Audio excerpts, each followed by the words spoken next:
Cześć kochani, it's Basia and welcome to my kitchen. Just look what I got from the market. I brought home few bunches of those beautiful fresh and lush radishes, and radishes are one of the first foods in the spring, the first veggies in the spring, and also one of the healthiest ones. I really like them. They are crunchy, they are juicy, they have this little peppery flavor, and I like to put them, I like to just eat them, snack on them like I would do on apple or tomatoes. I love to add them to salads. I love to roast them, add to sandwiches, pretty much stuff them wherever possible, because they are so healthy for us. And radishes are from the Brassica family, same family as cabbage, broccoli, mustard, so they are very good at lowering inflammation in our body. They are awesome in prevention of cancer. They help to detoxify, so really there is so many health benefits. I even wrote a post on my website, so if you would like to learn a little more about the amazing health benefits of radish and why we should eat more of them, then please go and visit it. It's just makelifewholesome.com. But today I want to show you very simple way of fermenting radishes, and not only by fermentation we are able to preserve them so they can stay fresh a little longer. We also introducing extra flavor because they will taste a little different. But of course fermentation means probiotics, which is the amazing bacteria that are so beneficial for our immune system. They live in our gut. Fermentation also makes all the wonderful nutrients even more bioavailable for us, so our body can absorb even more. So I'm going to start by just cutting off the radishes of the leaves, the roots of the leaves, and removing the little root part here. And one thing I just want to show you, whenever you pick radishes and when they are still with leaves attached, please make sure that the bunches you choose have beautiful, healthy, very lush and very lively leaves, because after I show you how to ferment the roots, I will show you very quick way of preparing those leaves as a most delicious side. Okay, so I have enough for this one jar. I want to leave just a little bit space for the liquid, and I'm going to put those radishes on side. I'm not going to use the leaves till later on. Okay, and kochani, fermenting radishes, just like any other vegetables, can be as simple as placing them in a container and pouring over a solution of water and salt. But we also can add a little bit of flavors, and today I will make it a little bit inspired by dill pickles that are very popular in my country, in Poland, and I'm going to add a little bit of dry dill. Unfortunately, I don't have fresh. If you can get fresh dill, especially the flowers that later turn into seeds, that would be amazing, because that's what gives this delicious dill aroma and flavor. But if you don't, you can add dry dill seeds, or you can just add regular dill, the one that you would buy in a grocery store. And I'm adding also the stems. They are very aromatic. I'm going to add a little bit of horseradish root. And again, this is root. If you have fresh horseradish leaves, that would be wonderful too. I'm going to just cut them into little slivers. I love horseradish. So the horseradish will add extra, of course, nutrients. Horseradish is so amazing. It's antibacterial. Even though the radishes already, they have so many, as I mentioned before, health benefits. But if we pair them with different herbs, we only increasing the benefits. I'm actually going to remove a couple of the radishes and just try to squeeze some of the horseradish underneath. Now I'm going to add just a little bit of allspice. I really like how it adds a little more interest to the flavor. So I have like 5 of those little bowls. And now I have 1 liter of filtered water. This is just regular cold water. And I'm going to add a tablespoon of salt. And you could add any spices you like. You can add a little bit peppercorn. Sometimes I like to add a little fresh curry leaves if I have. Like really whatever your soul tells you. You can add even curry spice into it. So really go for the flavors that you like. And now we are going to pour this over our radish. And we want to make sure that everything is, that all the solids are under the liquid.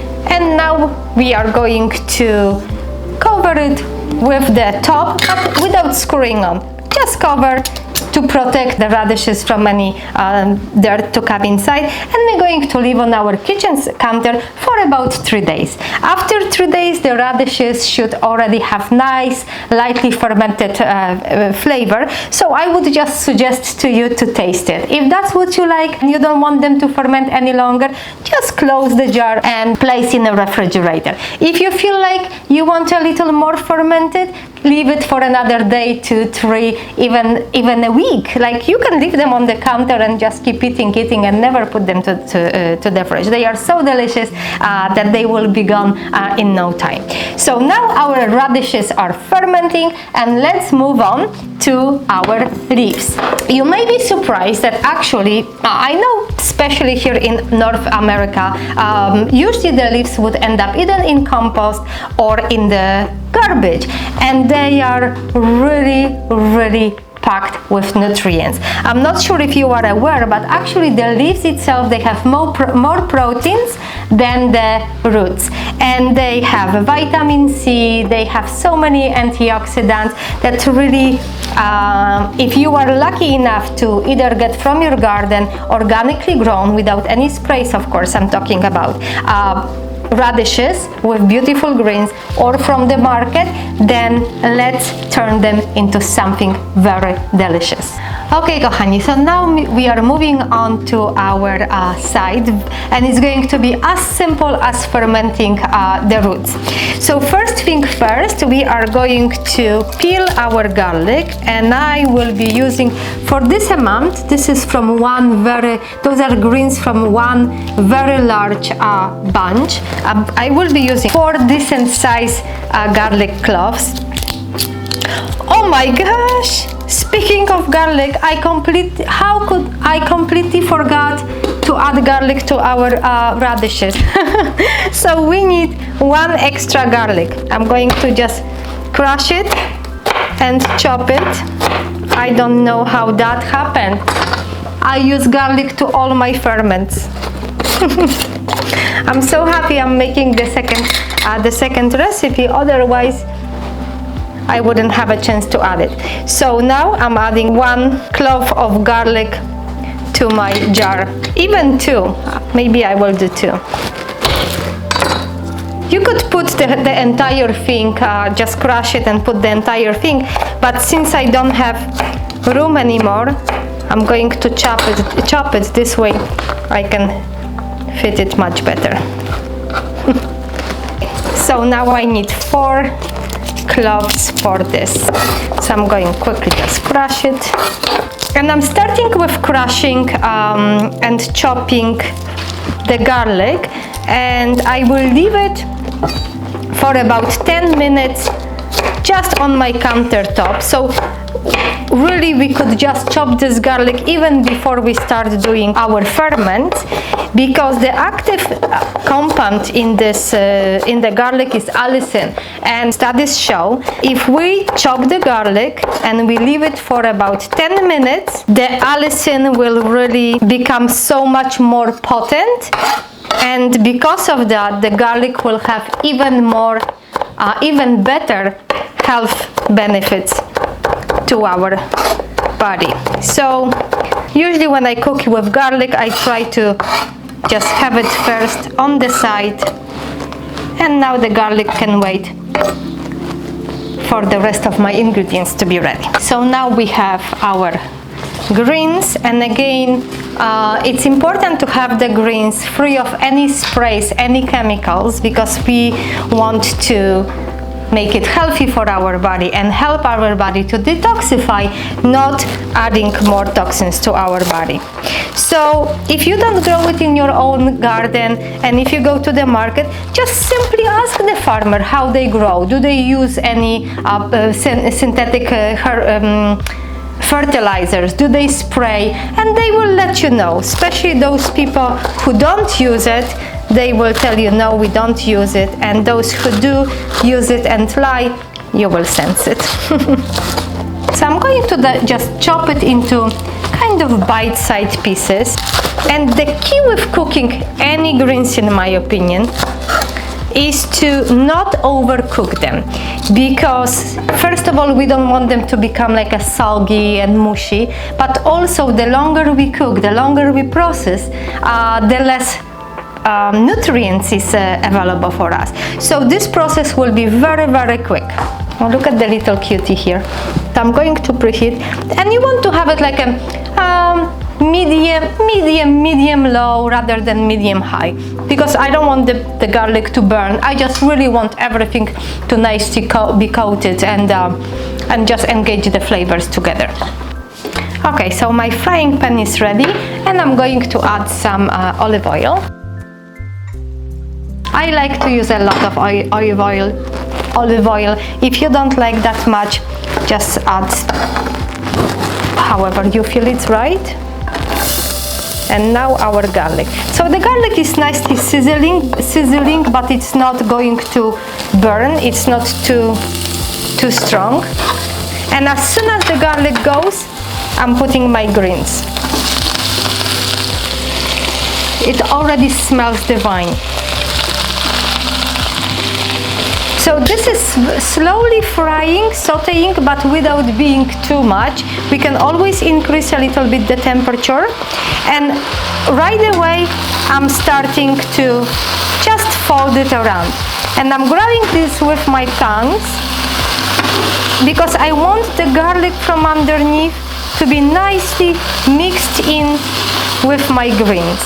And look how quickly it starts to change the color and the structure. It's wilting a little. That's why we want to be very fast in this action, because it really takes around 3 minutes. This is beautiful side with any dish. You can eat. I even like to have it just like that with a little piece of sourdough bread, maybe toasted. There you go. This is the real time. This is the real time. And now just a little bit squeeze of lemon, just for a little brightness. There you go.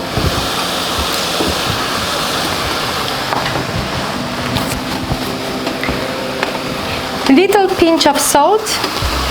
I have Himalayan salt. You can always add a little more salt later. And this is ready. So I didn't really edit this part. I just wanted to show you the actual real time of cooking it. So this is ready. Voila. I'm just going quickly taste if I need a little more salt. Just a little pinch. And you could put any spices, any herbs you like. I'm just showing you the really very simple base, and then let your imagination lead you. This is done. So I'm going to turn the stove off. 2-3 minutes, no more. And now a little bit on my plate. So look how it shrank. It's one bunch per person is really not too much. Okay, so I moved my stove, and now we have our greens here. They are perfect the way they are, but we can also add a little more proteins to it, add a little more good fats. So here I have sesame seeds. I'm going just to sprinkle lightly. You could toast them if you like. If you have some toasted sesame oil at home, you could drizzle on top. Then it's going to have a little bit of Asian flavors. And I have walnuts, fresh walnuts, raw walnuts. Those are not toasted. And I'm just going to sprinkle a little. It's always good to have the good fats for our heart, for our brain. And please look what a beautiful side we made, instead of throwing the goodness in the garbage. And kochani, those leaves you can also chop it, mix them with greens for your salad. You could make it into pesto. I actually have a recipe on this YouTube channel. So if you would like to make pesto, it's really, really good. And I will have just very, very quick taste. The garlic just smells so good. And I can't believe I forgot to put garlic into my radishes.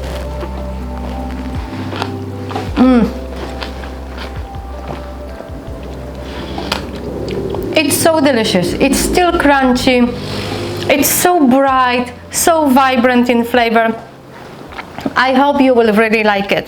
Kochani, so I hope today you got inspired to eat a little bit more of those delicious radishes, and not only as a crunchy snack, but also to transform them into many more, let's say, dishes that are really, really so good for our health.